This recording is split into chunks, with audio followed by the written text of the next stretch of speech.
자, 11번. 자, 93회 전산세무 2급. 자, 11번부터 세법 문제 풀이를 시작하겠습니다. 자, 11번. 다음 중 부가가치세법에 따른 대손세액공제에 대한 설명이다. 가장 틀린 것은, 자, 1번. 재화나 용역을 공급한 후 그 공급일로부터 5년 틀렸죠? 10년이시죠? 요거는 저번 실기 문제에도 나왔던 문제, 92회인가? 91회인가? 에도 나왔던 문제, 실기 문제로. 그래서 부가세 신고서에 포함돼서 나왔던 걸로 기억이 나거든요. 요게 올해 세법 개정이 되셔가지고 제가 이제 수업하면서도 저번 수업 때도 그랬고 이번 수업 때도 그랬고 오프라인 수업할 때 항상 이제 말했던 얘기인데 시험 문제로 이론 저번에 실기 문제가 한번 나왔으니까 요번엔 이론 문제로 나올 것 같다 라고 제가 얘기를 했었거든요. 그래서 아니나 다를까 이론 문제가 나왔었어요. 그래서 1번 자 공급일로부터 10년이 지난 날이 속하는 과세기간에 대한 확정신고까지 대손이 확정돼야 되고요. 2번 채무자의 파상, 강제집행, 사업의 폐지, 사망실종, 행방불명 등으로 인하여 회수할 수 없는 채권은 대손 사유의 요건에 충족해서 대손세액 공제를 받을 수 있다. 맞죠? 뭐 당연한 얘기고 이거는. 3번 대손세액 공제는 일반 과세자에게만 적용되고 간이과세자에게는 적용되지 않는다. 오케이 맞는데 조금 이제 얘기를 한번 해보게 되면은 간이과세자는 이제 어떤 사람인지는 아실 거예요. 크게 봤을 때는 돈을 좀 이제 보통 사람보다 좀 더 적게 버는 사업자거든요. 적게.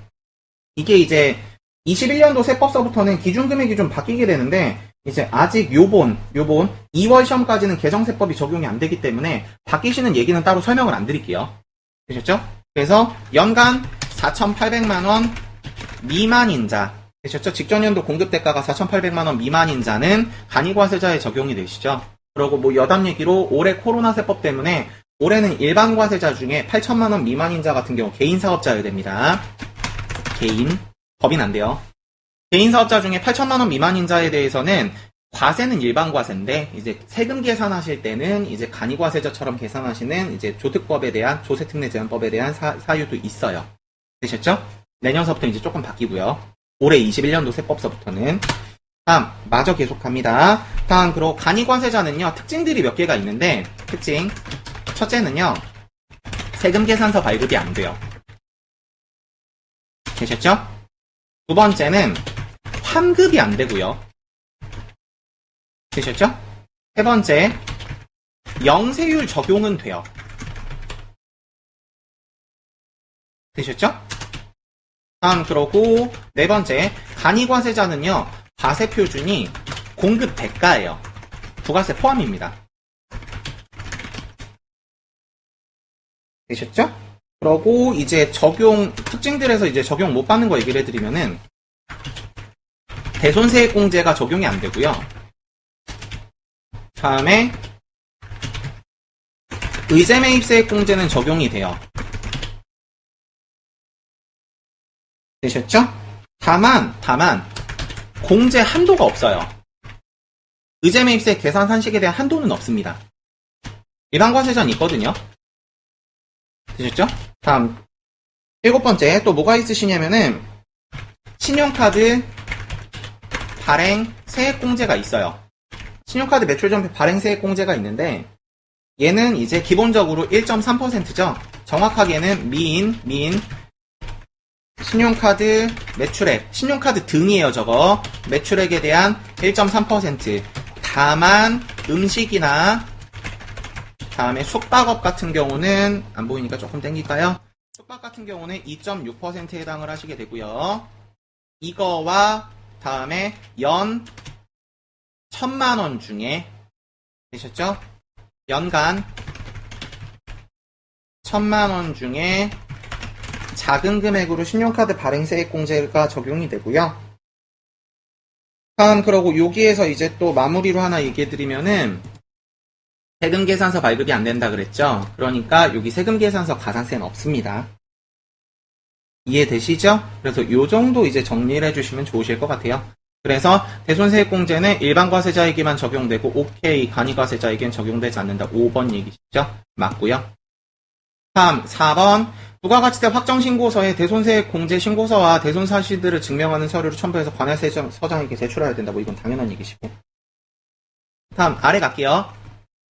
자, 12번 다음 중 부가가치세법상 재화 또는 용역의 공급으로 보지 않는 것은 자, 1번 채무불이행으로 담보물이 채무 변제에 충당되는 경우다라고 적혀 있어요. 자, 지문을 한번 보면은 필기 좀 해드릴게요. 재화 또는 용역의 공급이 아닌 거. 1번에 들어가는 게 이제 뭐가 있냐면은 첫 번째, 담보 제공이 있고요. 두 번째, 조세의 물납이 있어요. 이제 상증세에 관련돼서 이제 세금을 물건으로 내는 케이스. 다음 4번, 사업의 포괄적인 양도가 있는데 요거 3번은 예외가 있기도 합니다. 그래서 사업 양수자가 대리납부를 하면은 예외적으로 이제 공급으로 볼 수도 있는데 그건 정말 예외고요. 다음 그러고 4번 들어가시는 게 법정 공매와 경매가 있어요. 그래서 법정 공매와 경매는 뭐냐면은 나라에 세금을 체납하시게 되면은 국세징수법 절차에 따라서 나라에서 이제 체납자한테 물건 등을 이제 뺏어가서 그 사람이 이제 소유하고 있는 물건 등을 뺏어가서 그거를 공매나 경매를 해서 세금을 징수하도록 되어 있어요. 그래서 이제 그런 절차에 따라서 이제 물건을 뺏긴 다음에 물건을 나라에다 이제 반납하고 거기에 따라서 이제 세금 징수가 이루어지는 과정은 재화의 공급이나 용역의 공급으로 보지 않아요. 되셨죠? 그래서 1번 채무불이행으로 여기 담보가 여기 있는데 여기도 담보가 있거든요. 헷갈리시면 안 되는 거. 1번은 담보물로 채무가 변제된 경우고요. 4번은 채무를 이제 돈을 빌리기 위해서 채무를 발생시키기 위해서 담보를 제공하는 거거든요. 그래서 담보 제공 같은 경우는 내가 친구한테 가서 야, 나 돈 좀 빌려줄래? 그러고서 100원에 빌렸어요. 근데 친구가 뭐라 그러냐면 야, 너는 사과점아 너는 평상시에 돈을 좀 잘 안 갚잖아 막 이러는 거예요. 그래서 야, 내가 설마 그 돈을 안 갚겠냐 100원인데 야, 내가 안 갚으면은 내 계산기 너한테 줄게. 이렇게 된 거예요. 그러면 이때 이 계산기가 담보죠. 그러면 그때 담보의 제공이 되는 거고요. 아직 실제로 계산기를 줘야 되는 건 아니죠. 제가 돈을 못 갚은 건 아니니까. 이해되세요? 그래서 4번 같은 경우는 담보의 제공이기 때문에 재화의 공급으로 보면 안 되고요. 보지 않는 거 찾으라 그랬으니까. 다음 그러고 1번 같은 경우는 이제 어떤 케이스냐면은 이제 친구가 저한테 야, 사과점아 돈 갚아 그래서 제가 야 미안한데 나 돈 없는데 그랬더니 친구가 야 그럼 네 계산기 내놔 이런 상태가 되면 제 계산기를 줘야 되겠죠. 그러면 실제로 계산기의 주인이 바뀌는 거니까 재화의 공급이 맞습니다. 1번은 되셨죠? 다음 그리고 2번 사업자가 폐업할 때 당초 매입세액이 공제된이죠. 자 그럼 이건 폐업인데 매입세액 공제됐던 물건은 간주공급 대상이시죠? 폐업 시 잔존재화입니다. 되셨어요? 그래서 간주 공급이라는 말은 실제로는 공급이 아니지만 공급으로 보겠습니다예요. 되셨죠? 그래서 간주 공급에 들어가시는 건 제가 여기다가 필기할게요. 간주 공급은 크게 이제 4가지가 있죠. 그래서 1번 자가 공급, 다음에 2번 개인적 공급, 3번 폐업 시 잔존재화, 다음에 4번 사업상 증여 이렇게 있으시죠? 그리고 자가공급에 이제 들어가시는 게 크게 또 3가지로 갈라지시죠? 면세 전용이나 비영업용, 소형, 승용차에 관련된 얘기. 다음 그러고 3번째 들어가시는 게 직매장 반출 혹은 타사업장 반출이라고도 부르죠. 되셨어요? 그래서 이렇게 있으시게 되는데 지금 2번 같은 경우는 폐업 시 잔존재화 다방에 3번 이제 해당하시는지는 맞고요. 공급으로 보셔야 돼요. 아셨죠? 간주 공급이니까. 다음 그러고 3번 당초 매입세액이 공제된이죠. 만약에 이 두 지문이 매입세액 공제 안 됐었다 그럼 공급 아니에요. 간주 공급 아닙니다. 그래서 뒤에 보시면 자기 생산 취득한 재화를 사업과 직접 관계없이 개인적으로 목적으로 사용했다. 개인적 공급이시죠? 그럼 공급으로 봅니다. 그리고 간주 공급은요. 기본적인 대전제 얘기를 해드리면은 기본적인 요건 됐죠? 첫째, 매입세액 공제를 받았어야 되고요. 둘째, 매출세액이 발생되지 않아야 돼요. 되셨죠? 이렇게 되셨을 때 간주공급의 조건이 되시거든요. 다방에 가시는 거 4번은 재화 또는 용역 공급으로 보지 않는 겁니다. 다방이 4번이고요. 내려갑니다. 13번 갈게요. 다음 중 부가가치세법상 공제되는 매입세액이 아닌 것은 자, 1번서부터 갑니다. 전자세금계산서 의무발행 사업자로부터 발급받은 전자세금계산서로서 국세청장에게 발급은 받았죠? 그죠? 전송이라는 거는 매출자의 의무지 매입자의 의무가 아니에요. 되셨죠? 매입자는 세금 계산서를 발급받아서 수취만 하시면 매입세 공제가 돼요. 되셨죠? 그래서 이 발급한 사실이 확인되는 경우래요. 오케이, 당연한 얘기로 공제되고요.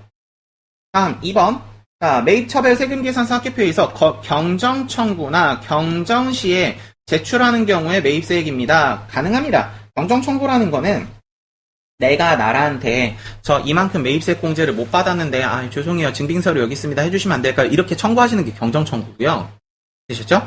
경정이라는 거는 반대로 나라가 나한테 이제 뭐 세무조서나 이런 걸 나와가지고 실제 장부를 보다 보니까 매입세 공제를 더 받아야 되는데 덜 받은 거예요. 이런 것들을 이제 바로 잡아주시는 거를 경정이나 결정이라 그래요. 되셨죠? 그래서 2번 경정 청구나 경정 시에 이제 만약에 그런 증빙 서류에서 매입세액이 확인이 되시게 되면요 공제 가능합니다. 2번 맞고요. 3번 예정 신고 시 매입처별 세금계산서 합계표를 제출하지 못하여 예정 신고에 제출을 못했죠. 예정 신고 기간이 속하는 과세 기간 확정 신고 시에 제출할 경우에 매입세 공제 받으실 수 있어요. 그래서 실기 문제 푸실 때도 예정 신고 누락분, 확정 신고서에 치는 란들이 있으시죠. 3번 맞고요.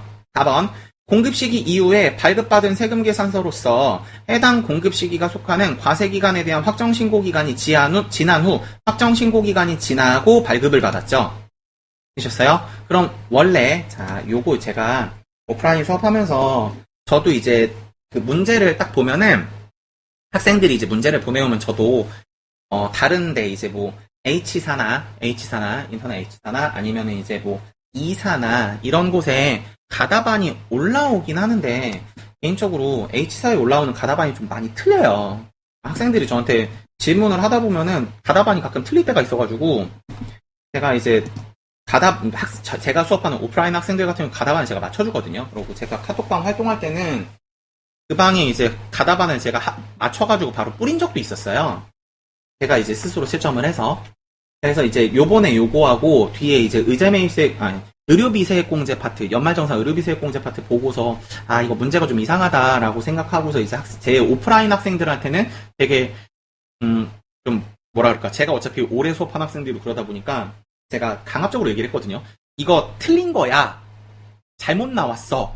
라고 제가 딱 찍어버렸는데 제가 카톡방에서는 이상한 것 같아요 라고 정도밖에 못했어요. 왜냐면은 너가 뭔데 이럴까봐 그렇게밖에 얘기를 못했는데 이제 4번 같은 경우는 좀 말을 저게 맞는 말은 맞는데 좀 말을 뭐라고 붙여줬으면 좋겠냐면은 원칙적으로 라고 좀 말을 붙여주셨으면 좋겠어요. 세무사에서 문제 출제를 하되 원칙적으로 공급시기 이후에 이렇게 말이 갔으면 좋겠거든요. 원칙적으로 공급시기 이후에 발급받은 세금 계산서로서 해당 공급시기가 속하는 과세기간에 대한 확정 신고기간이 지난 후 발급받은 매입세 같은 경우는 공제가 안 된다가 맞는 얘기는 맞아요. 되셨죠? 근데 예외가 뭐가 있냐면은 예외가 확정신고 예외예요. 이거 확정신고 기한으로부터 6개월 이내 지연수취 다시 6개월 이내 세금계산서를 수취하고 지연수취 가산세를 적용하는 경우는 매입세액 공제가 가능해요. 되셨죠?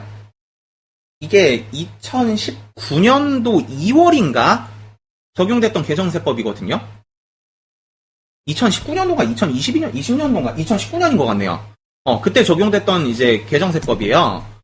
그러다 보니까 아직 이제 문제 출제는 안 됐던 걸로 기억이 나는데, 이런 예외 규정이 있어요. 그러다 보니까, 이게 여기다가 원칙적으로라는 말을 좀 붙여줬으면 좋겠어요. 사실, 저는 문제를 봤을 때. 되셨죠? 이거 개인적인 그냥 제 의견입니다. 그래서, 요렇게. 어차피 제 채널이니까 제 의견을 적어도 되겠죠? 그래서 제 개인적인 의견이에요. 그래서, 나중에 문제 출제를 해주시는 뭐 세무사회 분들이 이거를 뭐 보시진 않겠죠. 제가 뭐라고. 되셨죠? 근데, 건의는 드리고 싶어요. 그래, 답안에 가시는 거 4번. 원칙적으로는 매입세 공제를 못 받습니다. 예외 규정이 있기는 해요. 알죠?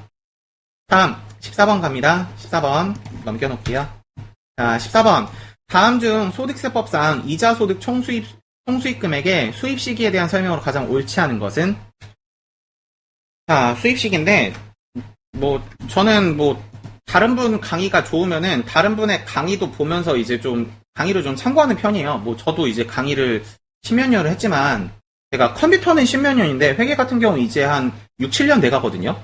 처음부터 회계를 한 건 아니고 처음엔 제가 원래 컴퓨터 강사였어가지고 중간에 이제 과목을 좀 늘려볼까 해서 제가 회계 공부를 한 건데 제가 이제 다른 분 강의 보다가 이제 세무 라이언스라는 곳에 이제 강세무사님이 있으세요. 그분 이제 강의를 제가 결제해가지고 한 중간 정도까지 봤던 기억이 있는데 그분이 이제 요 이자 수입식이 이제 수입할 때 수입식이 이자 소득 수입식이 수업을 할 때 되게 인상 깊어가지고 이게 되게 많이 머릿속에 남아있어요. 그래서 이자 소득 같은 경우는 수입 시기가 5글자를 따져야 되거든요. 기체, 비, 직, 환, 유형 5가지가 나와요. 그래서 첫 번째 이제 기명식 채권에 대한 이자, 다음에 두 번째는 비영업대금에 대한 얘기, 비영업대금의 이익, 다음 세 번째는 직장공제의 초과반환금 얘기, 다음 그러고 네 번째는 판매체에 대한 얘기, 다음 그러고 다섯 번째는 유형별 포괄주의 얘기. 그래서 이 5가지는 약정일이다라고 이제 강세무사님이 이렇게 수업을 하시거든요. 그래서 그걸 보면서 글자가 되게 잘 와닿는다라. 그래서 저도 이제 보통 수업할 때 이제 그렇게 수업을 하는 편인데 기체, 비직, 환, 유형 나오시면 약정일이에요. 되셨죠? 그래서 일단 답을 한번 찾아보면은 B자 보이시죠? 되셨죠? 약정일 이후 실제 지급일이 원칙이다. 틀렸죠? 약정일이 원칙이에요. 되셨죠? 그래 답안에 가시는 거 바로 2번이고요. 요거 말고 이제 또 뭐가 있냐면은 저 5가지는 제가 강세무사님 강의 보고서 조금 이제 힌트 이제 강세무사님 하는 말 그대로 제가 보통 수업을 하는 편이고 요거 말고 이제 통지예금 얘기도 있거든요. 통지예금은 인출일이 수입식이고요. 그리고 그 외는 보통 지급일이에요. 되셨죠? 그래서 요 정도를 챙겨주시면은 문제 푸시는데 지장이 없을 거라 생각을 합니다. 되셨죠? 자, 다음 그래 답안에 가시는 거 그 정도. 자, 그래서 이제 한번 챙겨보면은 기체 보이죠? 기체는 제가 약정일이라 그랬죠? 지금 설명드릴 때. 그래서 약정에 의한 지급일 맞고요. 다음에 무기명 채권은이죠? 그럼 이제 없죠. 기체, 비직환, 유형 없죠. 그래서 무기명 채권 없으니까 지급일 그 외라서. 되셨죠? 다음 그러고 아래 내려서 4번부터 보면은 금전 사용에 따른 대가 성격이 있는 이자와 할인액은 자 금전 사용의 대가 성격이 있다라는 거는 이자 소득 비스무리한 거다라는 의미거든요. 그럼 이제 유형별 포괄주의가 되겠죠. 유사소득. 되셨죠? 그래서 약정에 따른 상환일이다. 맞죠? 약정일. 됐죠? 다만 기일 전에 상환한 때는 상환일이다. 오케이. 다음 그러고 14번에 1번 저축성보험의 보험 차익은 보험금의 환급 지급일이며 제가 그 외에는 거의 대부분 다 지급일이라 그랬죠. 지급일이면 맞고요. 기일 전에 해지하는 경우는 그 해지일이다. 오케이. 똑같은 얘기죠. 결과적으로 지급일. 다음 마무리 15번 갑니다.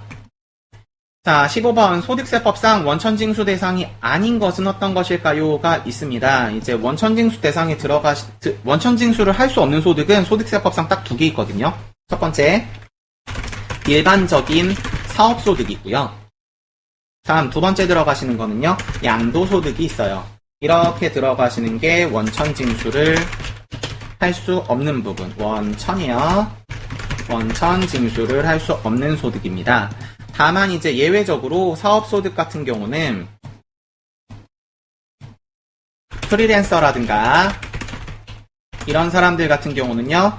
3% 정확하게 지방소득세까지 포함을 하시면 지방소득세 포함을 하시면은 3.3%의 원천징수가 있으시게 되고요. 이것도 이제 또 예외가 있죠. 예외 접대부 등 같은 경우는 이제 5%의 원천징수가 적용이 되기도 됩니다. 그래서 이제 5.5%겠죠. 지방소득세까지는.